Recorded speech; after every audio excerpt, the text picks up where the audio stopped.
تو میرے حسین کا ساتھ ضرور دینا. اے حسین میں بوڑھا ضرور ہوں مگر مجھے نبی کی وصیت پہ عمل کرنا ہے. جب وہ یہ کہہ رہے تھے نا حسین مولا کی آنکھوں میں آنسو آ رہے تھے.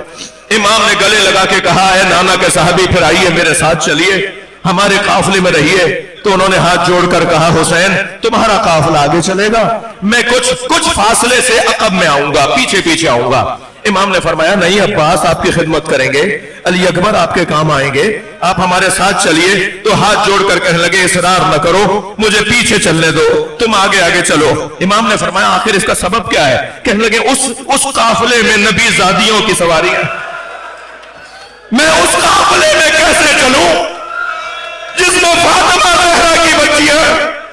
میں کہوں گا عبداللہ 11 محرم کو ہوتے تو دیکھ زینب کے سر سے چادر اتر گئی.